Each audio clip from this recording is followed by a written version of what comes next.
Senhoras e senhores, boa tarde. Sua atenção, por favor. Damos continuidade, então, à programação alusiva ao aniversário de 31 anos de instalação do Tribunal de Justiça do Estado de Roraima. Teremos, na tarde de hoje, a palestra do membro da Suprema Corte do Arizona, Justiça CLINT BOLICK. Presente no dispositivo, o presidente do Tribunal de Justiça de Roraima, desembargador Cristóvão Suter, presidente do Tribunal de Justiça de Roraima, já anunciado, Justiça CLINT BOLICK, membro da Suprema Corte do Arizona, dos Estados Unidos. We also have the announced Justice CLINT BOLICK. We also have Justice Edson Damas as part of our debate, and also the Judge Eric Linhares, also part of the debate. Vamos ouvir, então, a saudação. We will not hear initial saudation by the President of the Supreme Court of the State of Roraima.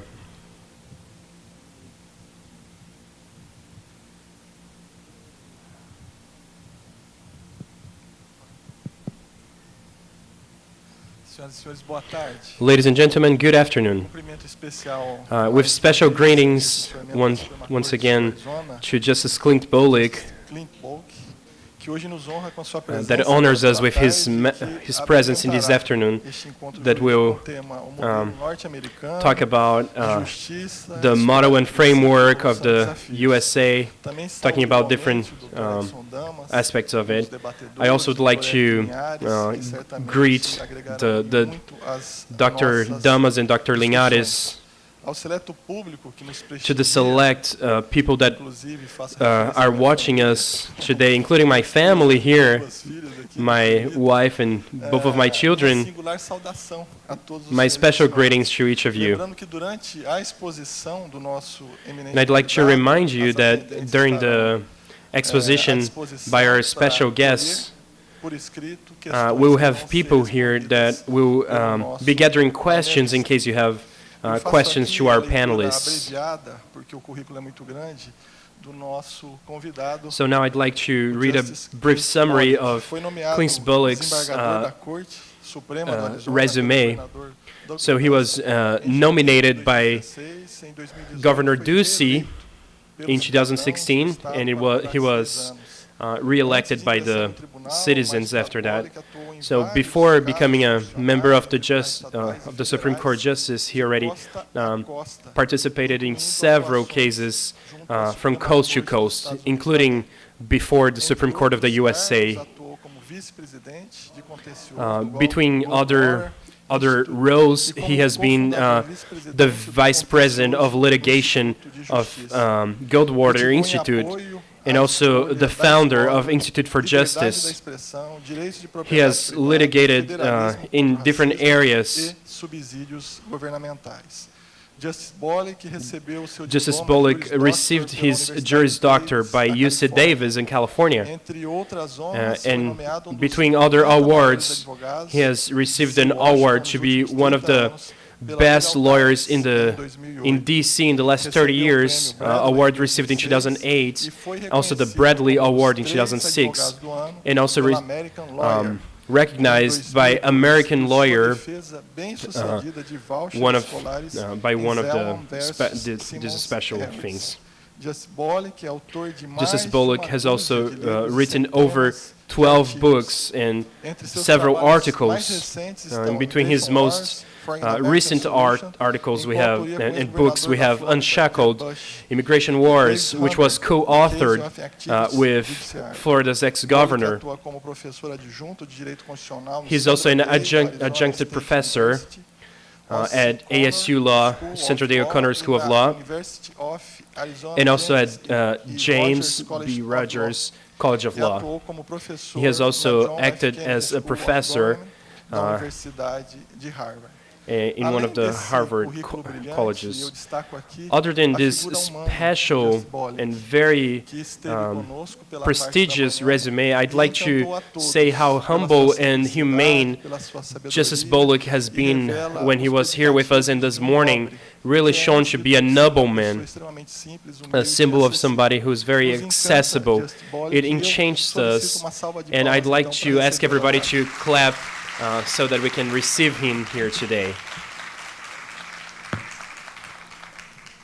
Nós lhes informamos a todos que a equipe do cerimonial está com papel suficiente para todos os que desejarem fazer a sua pergunta por escrito. Justice BOLICK, por gentileza.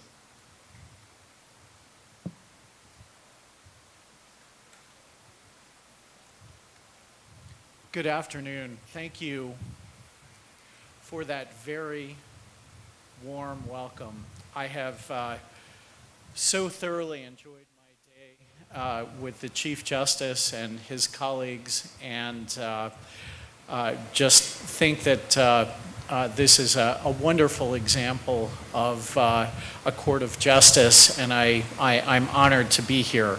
Also honored to be here with my two esteemed fellow constitutional lawyers. So I'm looking forward to a wonderful discussion afterwards. Before I begin, let me see a show of hands of how many of you are law students. Wow, there's quite a few of you here. Everything you've heard about the profession, it's not true, I assure you. So seriously, I wish you all very, very well, and I hope that one day you will be able to argue before this esteemed court. I had not intended to become a lawyer. It was really the last thing on my mind when I went to college, and I had planned to be a school teacher and to go into politics. And I had three experiences that changed me from becoming a school teacher and going into politics and instead going into law. The first was a student teaching experience during college. And I discovered that the quality of the school at which I taught, which was very representative of a lot of inner city public schools in the United States, was so bad that I felt like as a school teacher I would not be able to make positive change one student at a time. That I could perhaps do more for education outside of the classroom than inside of the classroom. And then I interned for a US Senator in Washington, D.C., and completely lost my interest in going into politics. And I have to be careful what I say here because my wife is a politician. So I will keep my comments very, very positive. But it simply wasn't for me. I felt that my disposition is more, lends itself more to seeing issues in black and white rather than in shades of gray. And and the political arena is all about shades of gray. It's all about compromise and that sort of thing. And the third experience that I had that set me on a course for law was taking a class in constitutional law. And I fell in love with constitutional law. The idea that on one day you might have an unjust system, and I think in the United States of the system of segregated schools that we had throughout part of our country, where black children were consigned to inferior schools solely because of their skin color. And the next day that system was illegal. It was gone. And that was because of a court applying the principle of equal protection of the laws and striking down a horrible and unjust and unlawful system. I thought to myself, that's That's what I want to do for a living.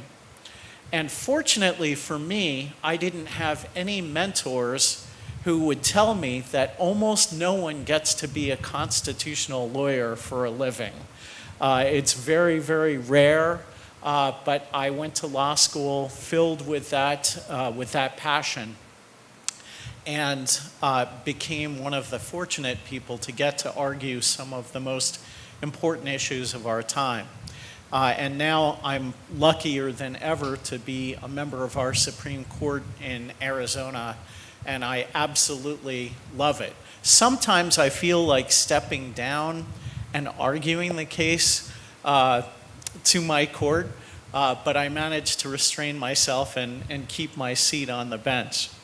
So I thought I would start out by talking a little bit about the differences between the Brazilian and the U.S. judicial system. And I apologize in advance for any mistakes I make about the Brazilian system, because I've had a crash course in the Brazilian judicial system that has consisted of about 4 days. But I've been able to form some impressions, and including having the Chief Justice and his colleagues as incredible teachers. And then proceeding on to some of the issues that are before the U.S. Supreme Court at the moment, that are the types of issues that arise elsewhere and that I find very, very exciting. So we have, as does Brazil, two parallel systems of courts in our country, the state courts and the federal courts. The federal courts, and both sets of courts are similar in the sense that whereas a number of Brazilian courts, as you move up to the courts of appeals, are specialized, as I understand it, the specialization of American courts is restricted to mostly to the lower courts. So when you first go to court, you might go to a family court or to a bankruptcy court or to some other type of specialized court. But then everyone is entitled to one appeal from any of those lower courts to a court of appeals, either a federal court of appeals if the subject matter is federal, or state court of appeals if it's a matter in state court. And then all cases, if they are appealed beyond that, go to either the United States Supreme Court or the state Supreme Court. And that means that we have to be trained in all sorts of areas of the law, because literally anything could come to us. The only type of issue I don't think could ever come to us is a military case, because they have a completely separate system for military justice. But everything else, from criminal to civil to family and so on and so forth, can come to either the U.S. Supreme Court or a state Supreme Court. State Supreme Courts are the last word of interpretation on state law issues. Our decisions, if they are based on the state law, cannot be appealed to the United States Supreme Court. But if our cases involve an issue of federal law, they can be appealed to the U.S. Supreme Court, and they are the last word. Every state in the United States has its own constitution. And all of those state constitutions contain rights, individual rights, and limits on government power that are unknown to the U.S. Constitution. Some of them are similar, like they all guarantee freedom of speech, they all guarantee equal protection of the laws, they all guarantee freedom of religion. But state constitutions have additional rights, such as a right to education, that is not found in the U.S. Constitution.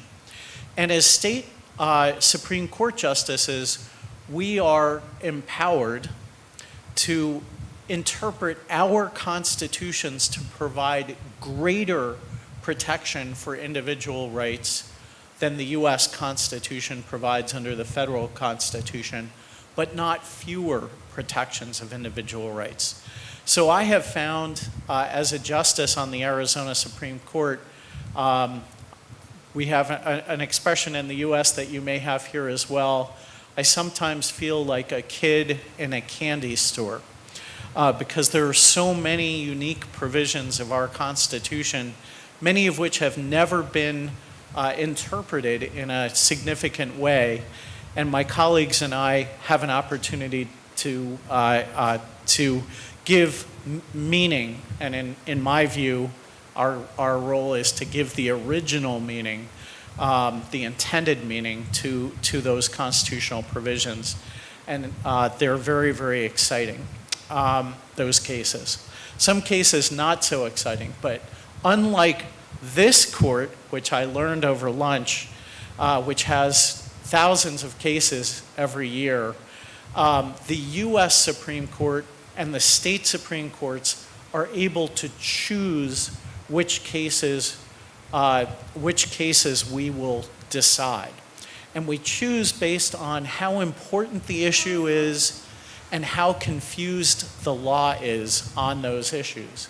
So we receive a few over 1,000 requests each year to review cases, and we grant review in only 50 to 70. And I think my friends on the Roraima Court of Justice are a bit envious of the few number of cases that we have compared to the number that they handle. There are three different types of judicial selection in the United States. The prominent system is the federal system, where the president nominates judges and the Senate either confirms or does not confirm those judges. The second is elected judges, and they are judges who stand for election. They go before the voters and ask for their votes. For example, the Texas Supreme Court is an elected body, and they run as Republicans and Democrats. I do not like that system at all. First of all, I don't think that judges should be chosen for their party affiliation, but rather for their abilities and their judgment. The other thing I hate about that system is that you have to ask people for money in order to run your campaign. Who do you ask for money? You ask the lawyers who appear before you. And that, to me, is a recipe for corruption. I litigated a case in Texas one time when I was working in Washington, D.C. at the Institute for Justice. And it was in the trial court, and I walked into the courtroom, and all of the lawyers were gathered in animated conversation. And I overheard the conversation, and the conversation was, are you current? Are you timely on your contribution to the judge that we're just about to appear before? And I thought to myself, I'm not current on my contribution to the judge, nor will I be. And we lost. And that was not surprising. And that to me, that type of system is not one that I think lends itself to public trust in the system. And the third system, and I gather that you have a type of this system here, is what's called merit selection, where any lawyer who meets the qualifications for a judgeship can apply. And then in our system, this is the Arizona system, we have a commission comprised of 2/3 non-lawyers and 1/3 lawyers, and they choose which candidates they wish to interview, and then they choose at least 3 nominees to go to the governor, and the governor gets to choose from those 3 nominees. The commission has to be bipartisan, and the nominees also have to be bipartisan. And I think in Arizona, this has contributed to a judicial system that has great integrity. Then, after you serve as a judge for a certain number of years, you have to go before the voters. But it's not a contested election. It's not a partisan election. It's a yes or no retention election. And most judges survive that. But some judges who have been really, really bad, it's the opportunity to get rid of them. And sometimes that does happen. So I personally like, among the three types of systems in the United States, I personally like the merit selection system. After all, that's how I got to be a judge, so of course I like it. But I think that modes of judicial selection are very important to the integrity of the judicial process, and it's something to really consider.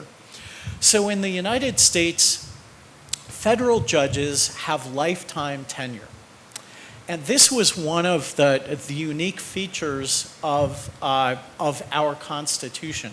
The framers thought the courts have to be insulated from political pressures. And one way to do that is to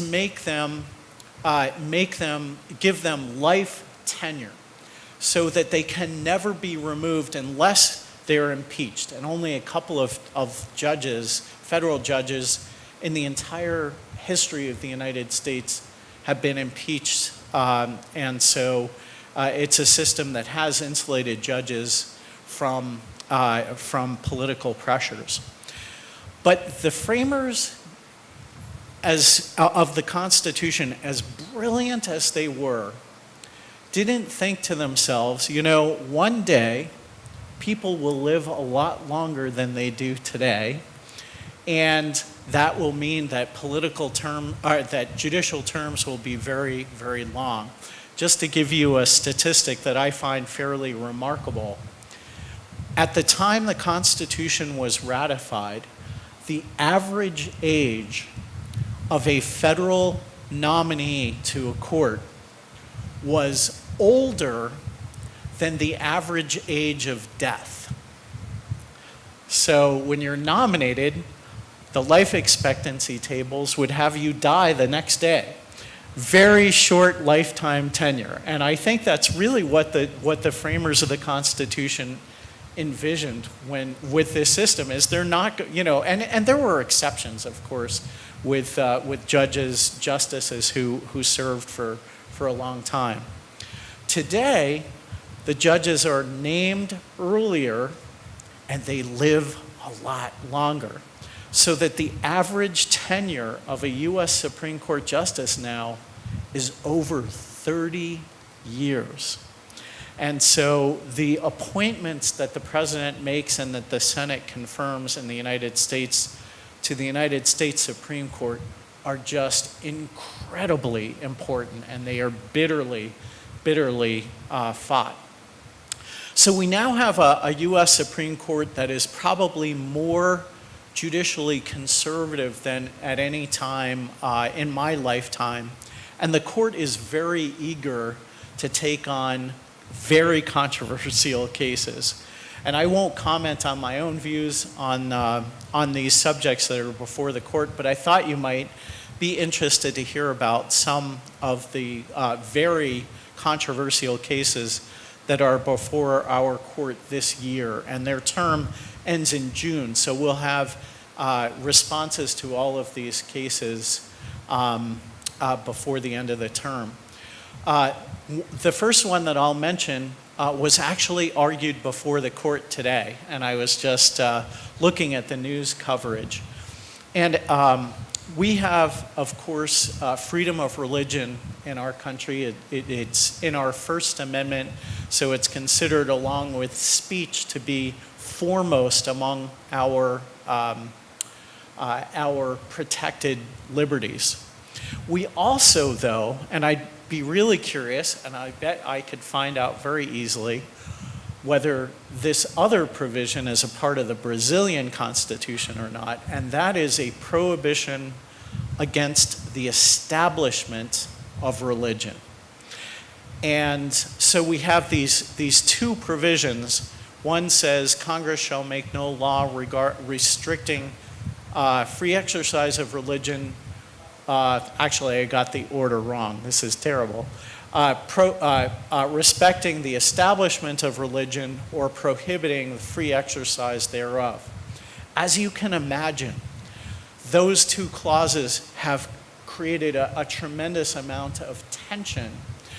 So during the 1960s, the first provision, the establishment of religion prohibition, was very, very broadly construed, and it was said by the U.S. Supreme Court to require separation of church and state, not just to prohibit the establishment of religion, but to require separation of church and state.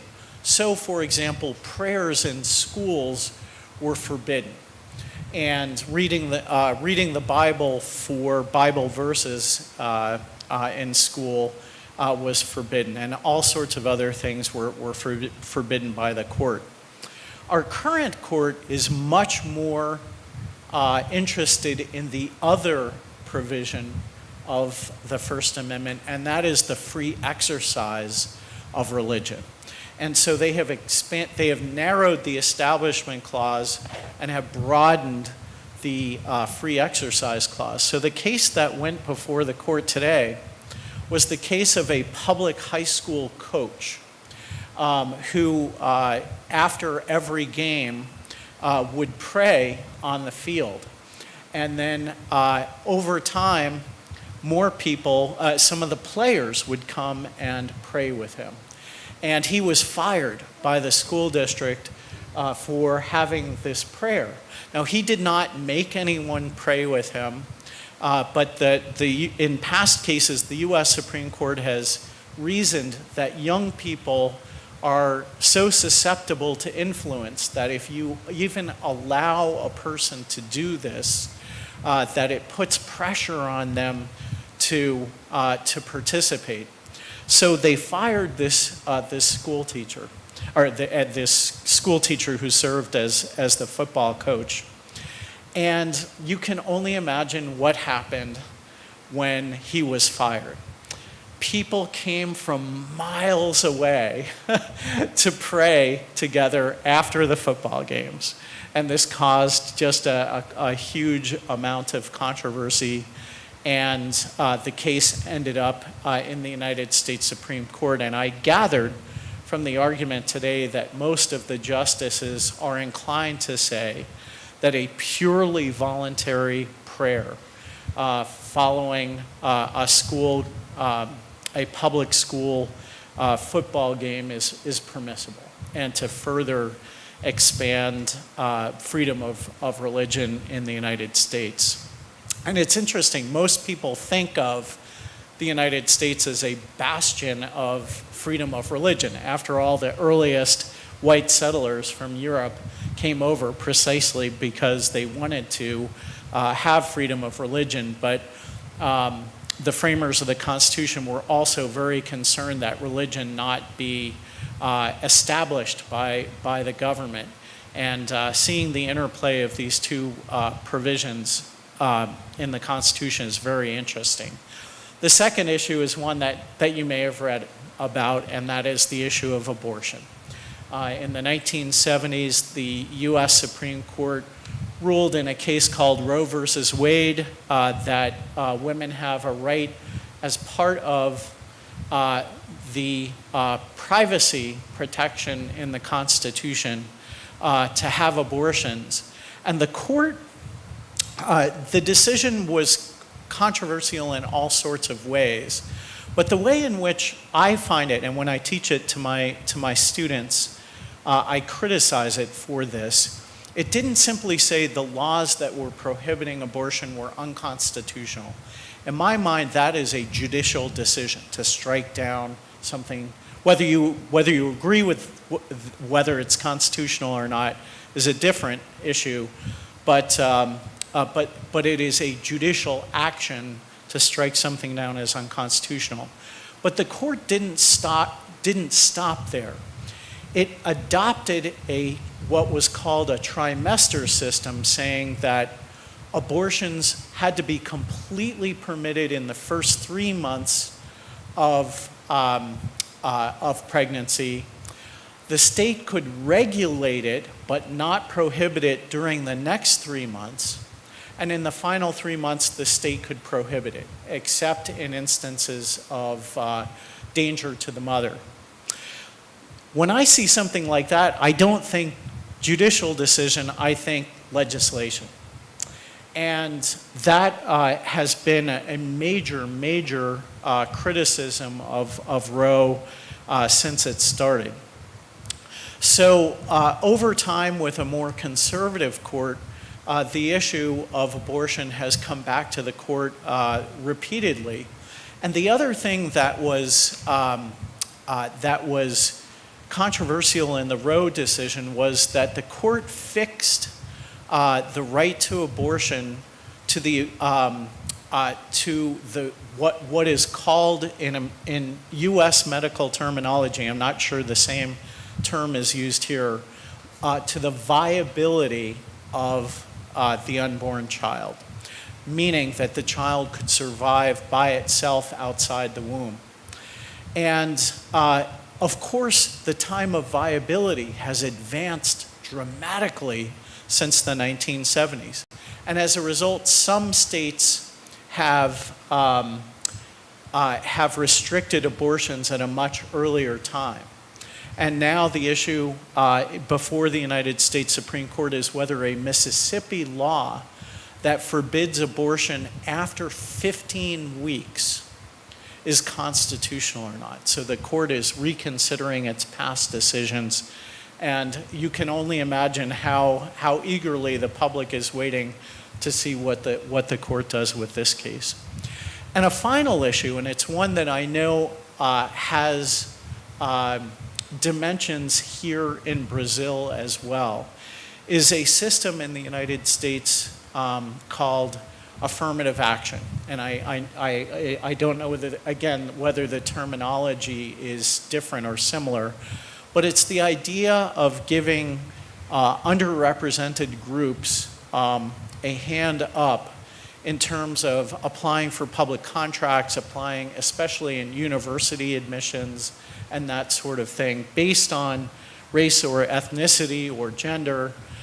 And this too has been a very controversial topic in the United States. So after our Civil War in the 1860s, we passed the 14th Amendment to our Constitution that required states to provide equal protection of the law. And in the 1890s, there was a horrific case called Plessy versus Ferguson, in which Louisiana law requiring separate streetcars for black people and for white people, whether that was unconstitutional. And unfortunately, the U.S. Supreme Court, by an 8-1 decision, said that what they coined separate but equal, which to me is a contradiction in terms, was permissible. And so it opened up the floodgates for segregation. One justice dissented from that decision, a justice named John Harlan. And he wrote, "Our Constitution is colorblind. It neither tolerates nor recognizes differences among Americans based on their race." I agree with that when I look at the wording of the Equal Protection Clause, but that concept was rejected, and the rejection of that concept has come back to haunt us in the United States repeatedly. And thankfully, in 1954, in the case that I mentioned earlier, that ended racial segregation in the schools, the court began to make amends for its past decision. But now we have a system of affirmative action that provides advantages based on race and rarely gender these days, but color as well. And these programs have been attacked in court, but they have often been upheld. And now another case has returned to the United States Supreme Court, and we're waiting to see whether the idea of color blindness in our Constitution will be vindicated. And if so, one of the things that I love about law is these issues make us think about the underlying policy issues. And one of the vibrant discussions that we have had over the last couple of decades in the United States is, if we didn't have affirmative action, what would we do to secure the promise of equal educational opportunities, which doesn't exist? And that might mean improving the K-12 schools in the inner cities. It might mean a system of free choice of schools where the government supports a parent's decision to send her child to a private school or to a public school. It could mean all sorts of other things. And if the court does end affirmative action, I think that those discussions will continue in earnest, and we will see what happens. One of the things that I love about the American constitutional system is that states are free, again, so long as they don't violate the minimum federal constitutional rights, they're free to go above and beyond. So, for example, if the U.S. Supreme Court overturns Roe and upholds the Mississippi law that restricts abortion, states are still free to go above that and protect abortions beyond the 15-week level. It will not be a uniform system. Similarly, some states have already abandoned affirmative action and have moved on to different programs to try to achieve genuinely equal opportunities for children regardless of their race.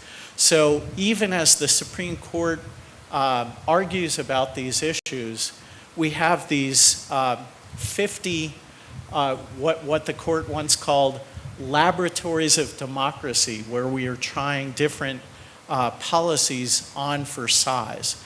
And the U.S. Supreme Court, recognizing how divided America is between red and blue, Republican and Democrat, the court has encouraged federalism, has encouraged states to more reflect the values of their people. How much of this has commonality here in Brazil? Only you can answer that question. I certainly cannot.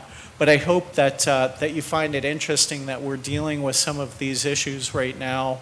And one of the things that I love about both of our countries, and those of you who heard me talk about it this morning, we get to talk about these things. Judges are not mere tools of the government. They are independent actors. They are charged with the responsibility of protecting your rights. And so the one freedom that perhaps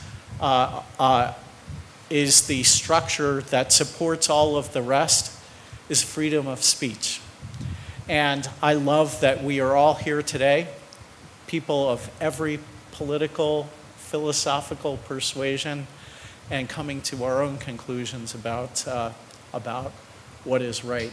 With that, what a tremendous honor it is to be with you today, and I look forward to my conversation with my esteemed colleagues. Thank you very much.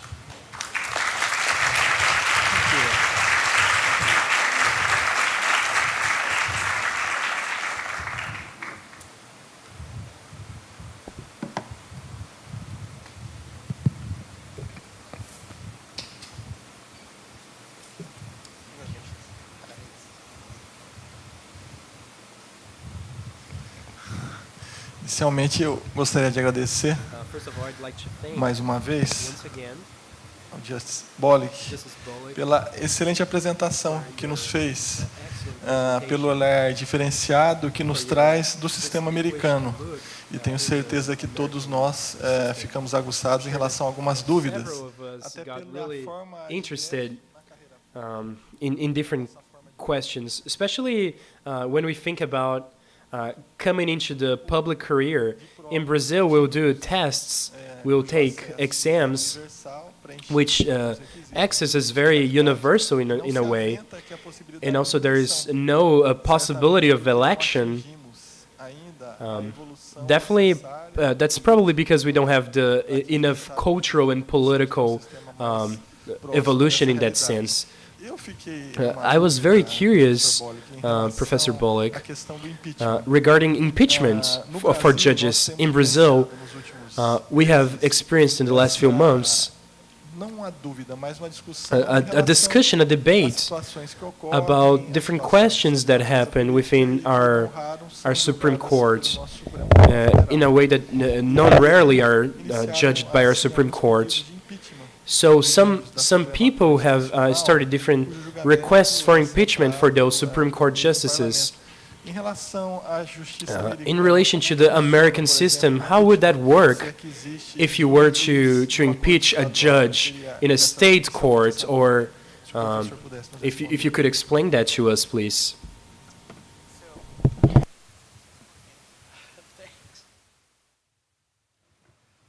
That is, sorry, that is a wonderful question. So very few, the framers of the U.S. Constitution wanted to be able to remove judges who committed what are called high crimes and misdemeanors. That's the term that is used in our Constitution. And I think having that availability is very important. So, for example, if a judge accepts a bribe, or if a judge commits murder, lifetime tenure is subject to those rules. Some of the states have, of course, the states that have elections, and I definitely don't recommend that system, the voters can get rid of judges pretty easily. Arizona has impeachment. I don't think a judge has ever been impeached in Arizona. But Arizona also has recall of judges, where a certain number of citizens can sign petitions and have that judge appear on the ballot. Now, I mentioned that most judges in Arizona already appear on the ballot. We have 6-year terms, so most people are happy to wait until that 6th year. But there is also this additional mechanism called recall. And Arizona is a very independent-minded state. When we applied for statehood in the early 1900s, we had to get permission from Congress and the president to be a state. We're the 48th out of 50 states. And President Taft vetoed our statehood because we had the recall of judges in the Constitution. He found that very, very offensive, and so he vetoed our statehood. So the Constitutional Convention went back to work, and it took that provision out of the Constitution. It went back to Congress. It was passed. President Taft signed it into law. And the very first thing that the Arizona legislature did after we became a state was to put that provision back in the Constitution. Much to President Taft's consternation, but there was nothing he could do about it. I don't think any judge has ever been recalled in Arizona. So I think it's useful to have these provisions. Having said that, and I only know a little bit about what you were talking about happening here in Brazil. This morning I talked about the dangers to an independent judiciary, and what we see around the world, whether it's Hungary or Poland or other countries, where the ruling party grows dissatisfied with the judiciary, they start proposing all sorts of reforms, they call them. So for example, a maximum age for judges all of a sudden, and then suddenly judges have to retire because they've reached a certain age. Reductions in salary. Expanding the number of judges on a court, and that's being threatened in the United States right now. Those are not impeaching judges. They're not going through the rule of law to remove judges for cause. They're an effort to change the court or to threaten the court to achieve an outcome that the government wishes. And this is not a tactic that is specific to the left or to the right. It's happening in authoritarian countries everywhere.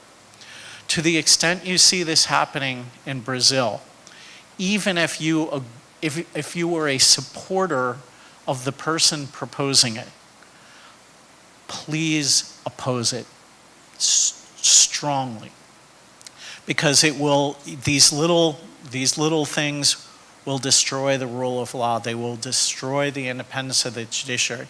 We have to hold on to that with every ounce of our power.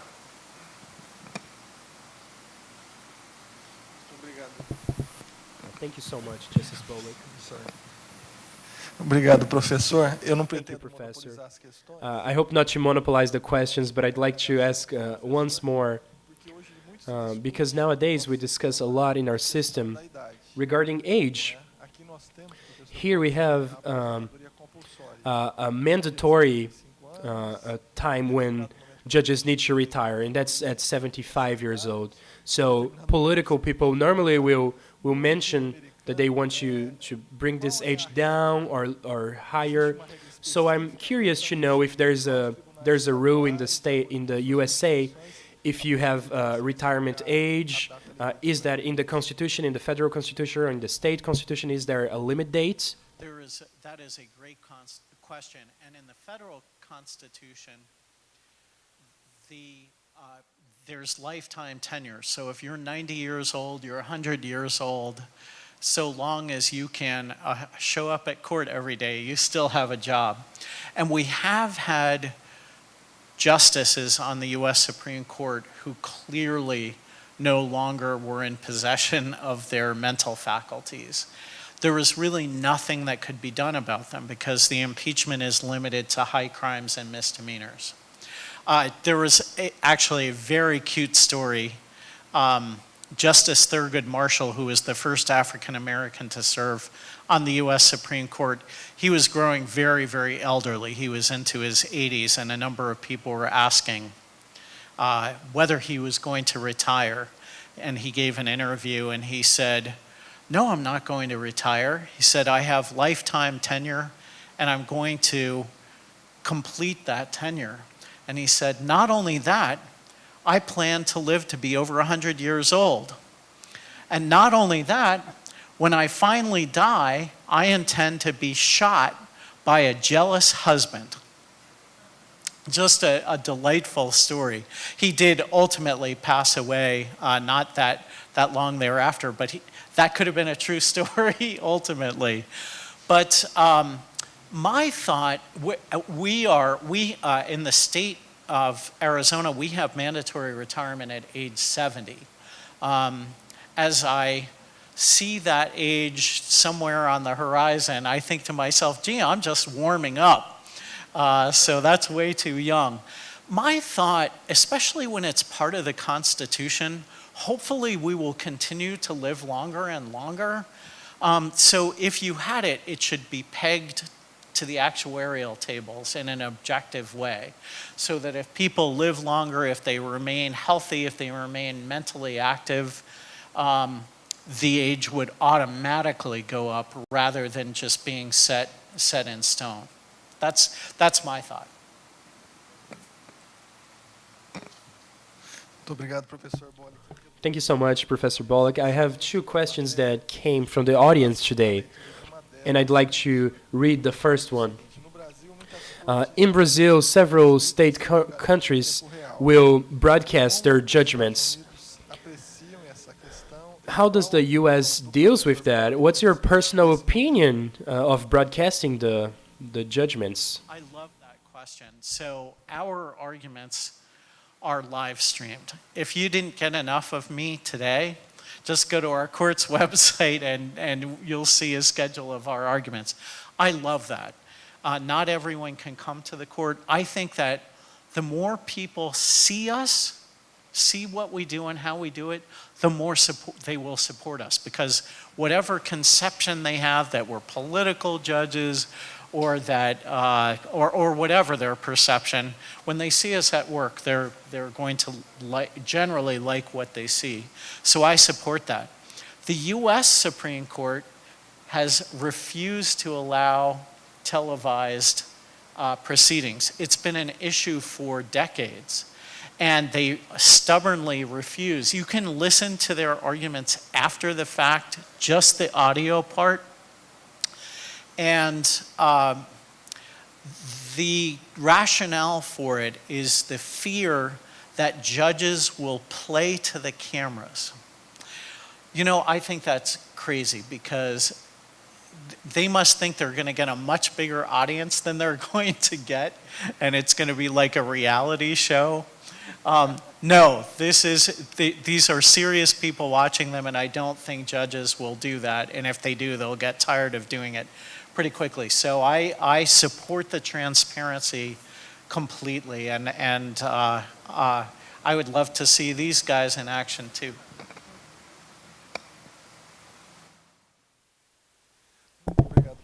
Thank you, Professor. We also broadcast our sessions nowadays live on YouTube, and there's the possibility, so it's a very transparent judgment. And they're also, of course, recorded, so they can be analyzed, they can be watched over again, really to show very, very clearly what the judiciary do. Before another questions from the audience, I'd like to open for my other panelists. So I'd like to say sorry for my fellow panelists. Please, Doctor, would you have any questions? I'd like to really thank President Suter for the excellency of this event. I'm particularly happy with the invitation of this authority, really a big name in the USA, related to the U.S., but also definitely an academic authority, a very intellectual person. So it's a great honor to be in your presence. So I have a curiosity. Our systems of justice, our frameworks, are ones that have a different logic in the sense. So I would say that here we have a lot of civil law, right? That's our system that we call a Germanic law. And while the USA, you have a common law system, right? But it's interesting that regarding that, or even though we have a different or a diverse way that takes us to different pathways to justice, but what brings us together is very strong, and that we just learned.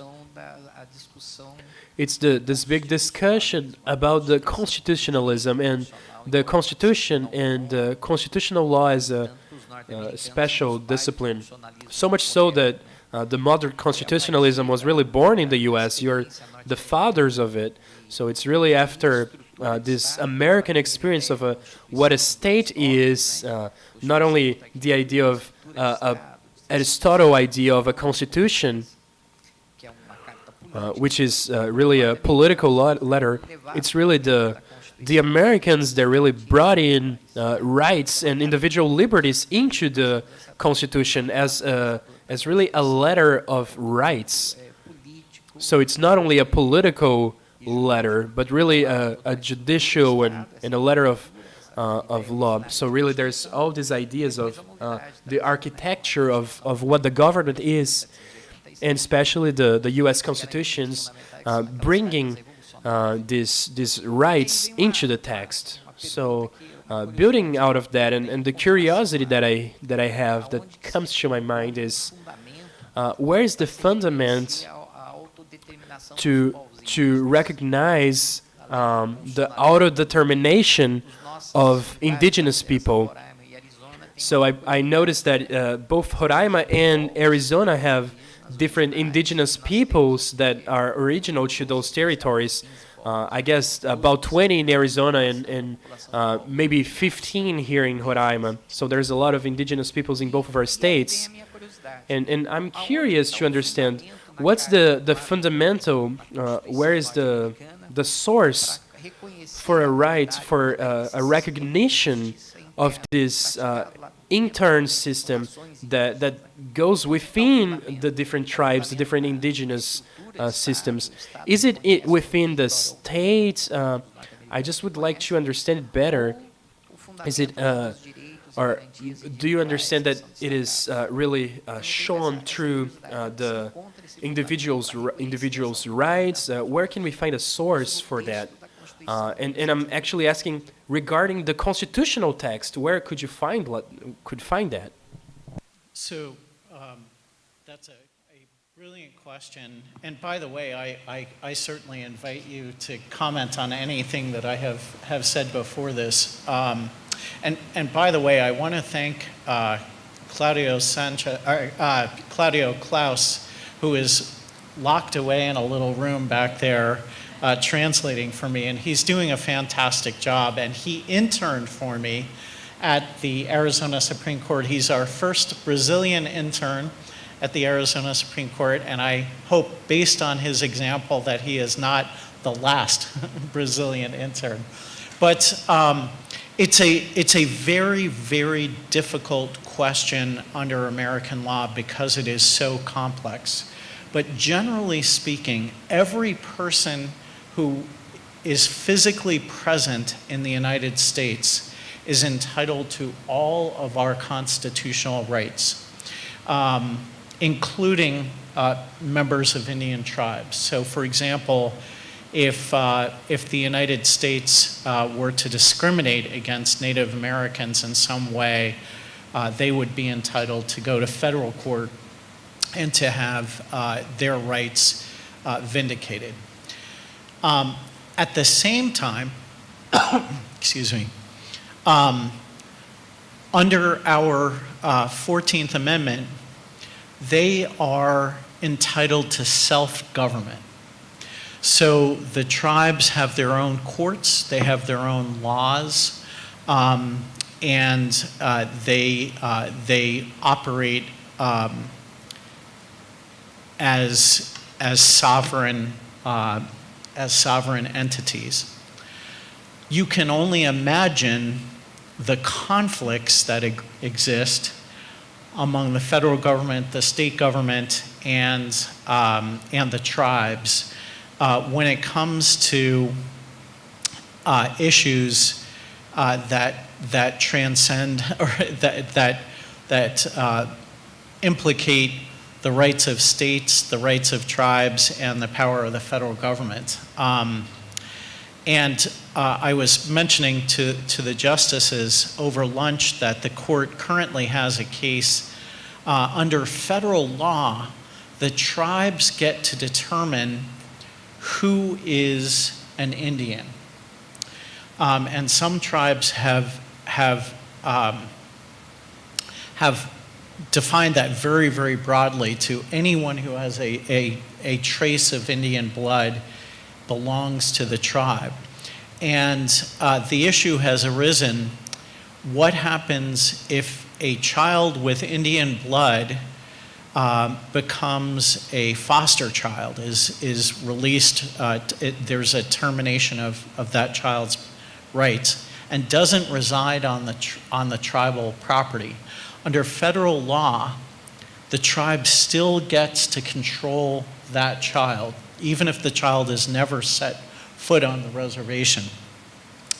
And the Supreme Court is, and so ordinarily the states would have power over those children and what will happen to them, but under federal law, they have, the tribes have that power. And the question is currently before the Supreme Court, does that violate the sovereignty of the states, and does it discriminate on the basis of race? Because, you know, the same child without Indian blood would be subject to the state's jurisdiction. So, so it really is a matter of federal law, self-government, and even if they're not United States citizens, they're still entitled to all of the rights under the federal Constitution. I know that's an oversimplification, but that's generally our construct.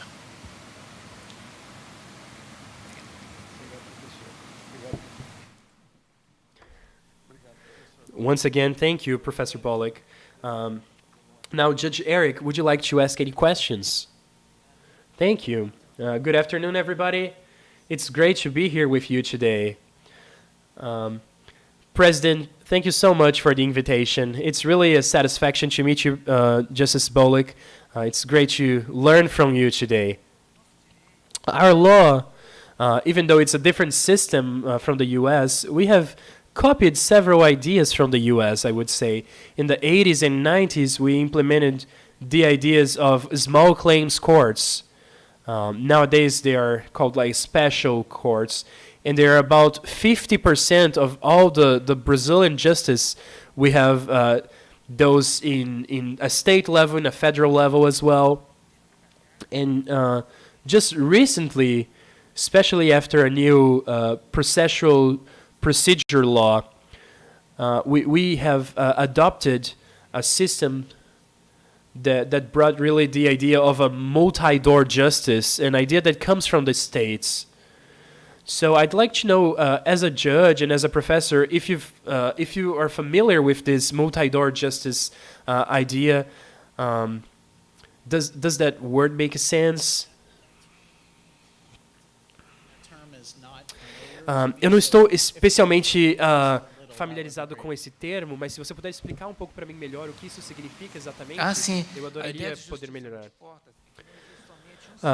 The idea of multi-door justice is really that there's not only one way for the justice system to work. This system I'm trying to explain is that there's a lot of different ways to solve an issue. So you can have in alternative ways, for example, in a community, in a tribal way, you can do that, or you can do that within a community center, or you can do that through mediation and arbitration. So as far as I'm aware, it's a very, very common idea in the U.S. Yes. Does that make sense now? Absolutely. We haven't used that terminology, but I may borrow it from you and take it back to the United States. I love it. And it means exactly what it sounds like. So I am a huge advocate of making access to justice as easy as possible to help people who represent themselves. We recently, in my county, opened a law library with all sorts of forms so that people can represent themselves. And we have what are called navigators who help them find what they need. I love the small, I mentioned this morning, the most important judges in our system, and I say this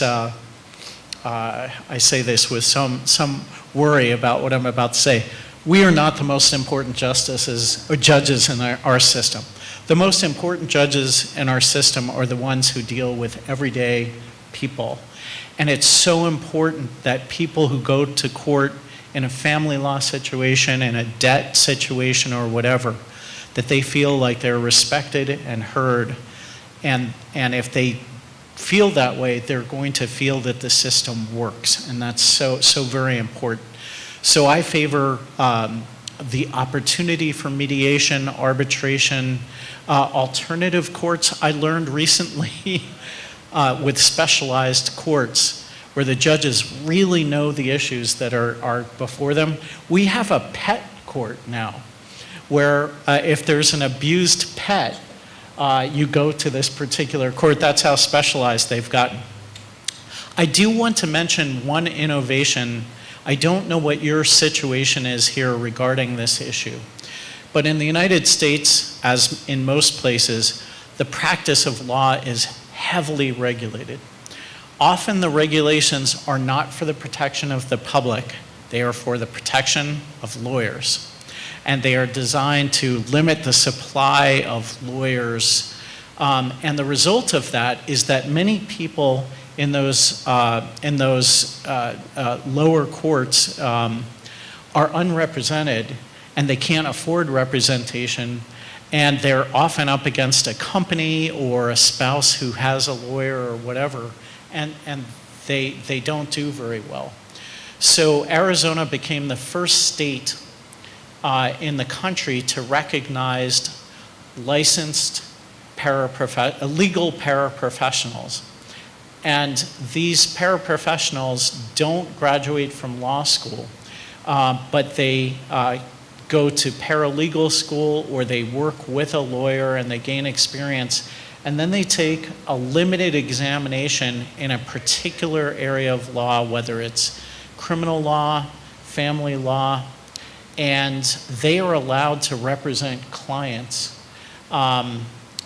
without having gone to law school and racked up a huge amount of debt. I am so excited about this because their rates will be much, much lower, but they will be very specialized. They'll be more specialized than most lawyers.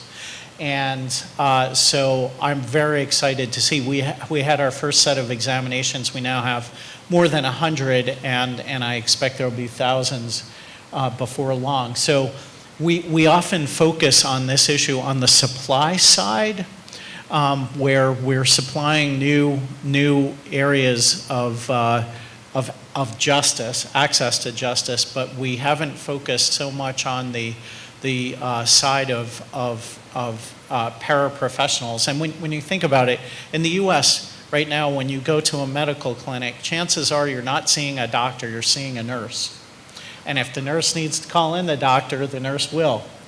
We don't have that, at least in the United States, in law. And I think that would just be, it will be, hopefully in Arizona, a fundamental transformation in access to justice. Muito obrigado. Ótima explicação. Thank you so much. That's incredible. It's a great explanation. Thank you. I also wanted to go on this topic because I'm curious about the American system. So in Brazil, we have a law that establishes that small claims, that courts that, especially cases that are up to 20,000 reais, they don't really need a lawyer. They can go before the court without having a lawyer, and that really opens up, helps other people to access justice. Is there such things, such as a small claims court, a possibility to go without a lawyer? So I don't understand, is there like a minimum amount of money that you can go for a small claim court without a lawyer? Is there a minimum amount of money? Yes, and it varies from state to state, but we do have a system of small claims courts where people don't have lawyers, where the forms are really, really simple. One area that now uses small claims courts are evictions, tenant evictions. And so you go in there without a lawyer, and the judge is essentially the mediator. This has become so popular, and I don't know whether you have this here as well, but we have TV shows that are small claims courts, and they are wildly popular. And these judges are terrific. They're real judges, and they get it right 99% of the time, and people watch these things and they get all worked up over who should win and who should lose and who's lying and who's telling the truth. And even though these aren't official courts, you have to, if you're on the show, you have to agree to it's basically really arbitration, but it's, but you know, the judge wears a robe and sits, you know, high up in all of this. And when you bring justice down to the level that people actually watch it on TV, this is wonderful. No one would want to, in our country, would want to get rid of our system and replace it with another, because they watch TV, they pull for the good guy, and when the good guy wins, they feel like the system is really working. Obrigado, Professor BOLICK. Thank you so much, Professor BOLICK. I have another question here from the audience that asks about the elections in the U.S. So here we have popular vote, right? So the person who gets the most number of votes automatically is elected, and sometimes that happens in 2 turns. And the question comes in these terms. So regarding the American elections, as you mentioned in the morning, not normally the person who has the biggest number of votes wins. So I'm always interested in understanding, do you believe that there should be a change in the Constitution regarding that? Well, of course, I'm always nervous about taking positions on highly charged issues, but I will say I don't think it should be changed. And that may seem a bit counterintuitive that I would take that position. So the way this system is called the Electoral College, and every state receives a certain number of votes based somewhat on population, but every state has at least 3 electoral votes. California has 40 some. And the reason the Electoral College was essential to the ratification of the Constitution, and the reason was that the smaller states felt that they would be overwhelmed by the larger states. And ironically, some of the larger states then are now some of the smallest states, you know, as we have, our population has moved westward. And it is, in a pure democracy, it is certainly unfair for the person receiving the largest number of votes not to be elected. But in the US system, which is a federalist system, the Electoral College protects the interests of the smallest states. So if it was pure popular vote, candidates would never bother with a state like South Dakota or New Hampshire because all of the votes are in California, Florida, Texas, New York, the really big states. And the interests of the small states would fall by the wayside. So having the Electoral College system means that the presidential candidates have to pay attention to most of the states, still not all of them, but certainly most of the states, and to fashion policies that appeal not just to the big population centers, but to the little centers as well. For this system to work, it has to have popular support. So far in the United States, it does, because I think that we have had many elections where the candidate who didn't win the popular vote won the electoral vote, many elections.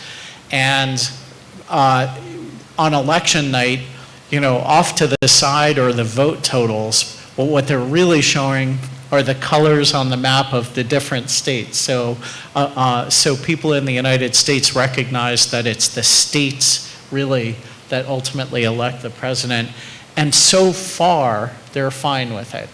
But I could certainly see a day, especially if a candidate won with a sizable minority of the vote, that system would change. It would require a constitutional change, which is very hard to accomplish in the United States. And guess who would have to support that change? Small states, because it requires a supermajority of the states to enact a constitutional change. So while it's an issue of great debate, it's also an issue that is almost certainly not going to change.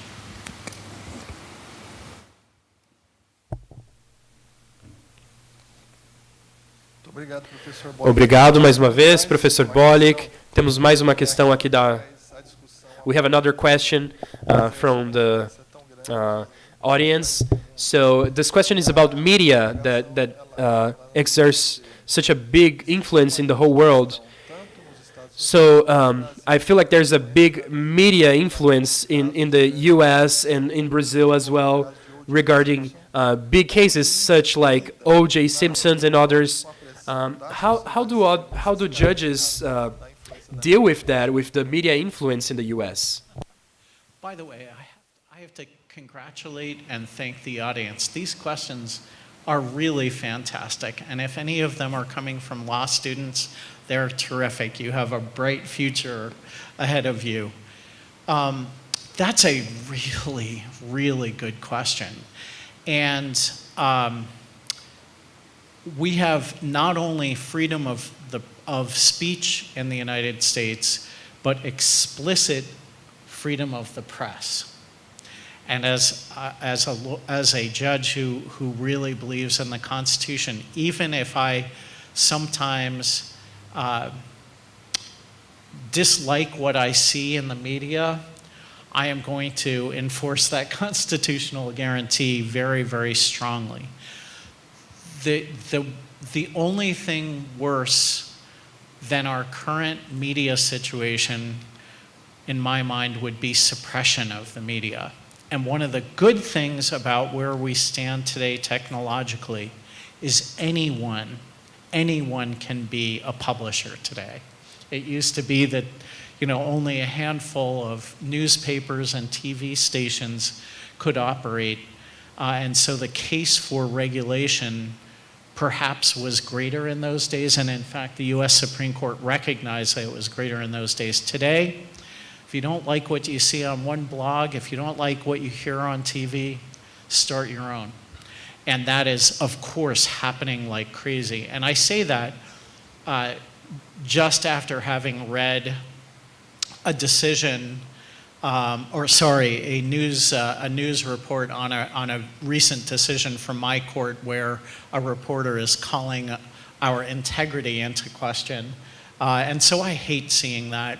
But the only thing I can really do about it is to try to do my job the best way possible. Having said all of that, our court discovered something that is extremely worrisome, and that is Russian disinformation on social media directed toward the American judiciary. I was shocked to hear this. I'm like, why do they care about the American judiciary? And it picks up on a theme that I had this morning, which is if you erode public confidence in the judiciary, you are eroding public confidence in the rule of law.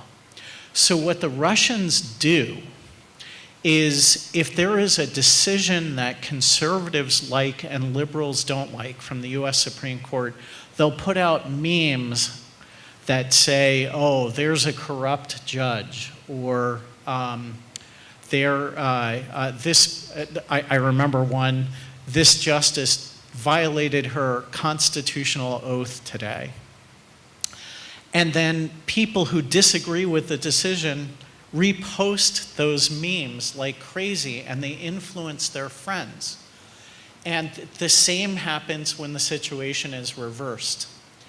And it's really, really dispiriting to me to see that a foreign country would be able to gain access to our social media in a way designed to tear away at a vitally important American institution. So we have had a disinformation effort at our court. Obviously, the Russians are not focused on Arizona, they're focused on the bigger picture. But I do think that we have to be very alert to those kinds of influences as best we can. And I am like the last person to know how to go about doing that, but without restricting American opinion, if we see a foreign power seeking to influence our system, I think it's perfectly legitimate to go after that. Great question, and probably an unintended or an unexpected answer.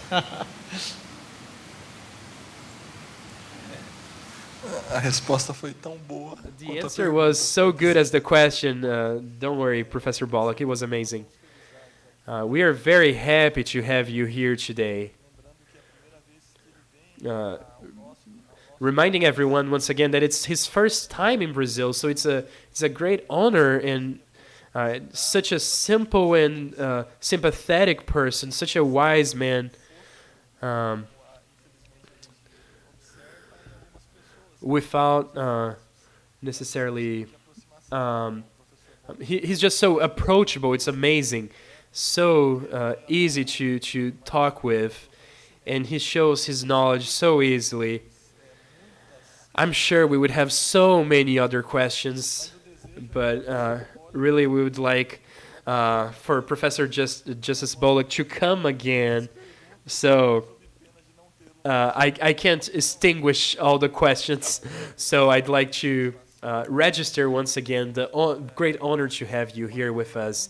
It was a great adventure to have you here today.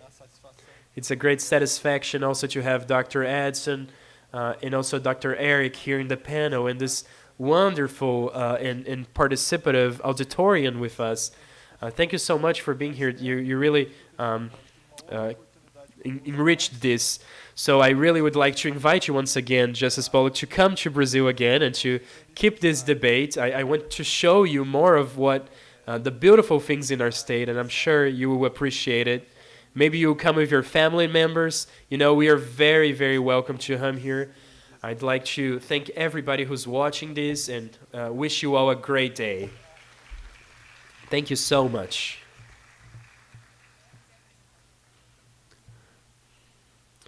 So we would like to give you another gift. We would like to give you something that reminds you about our state. So please receive this small gift. It's a very original one that shows our state.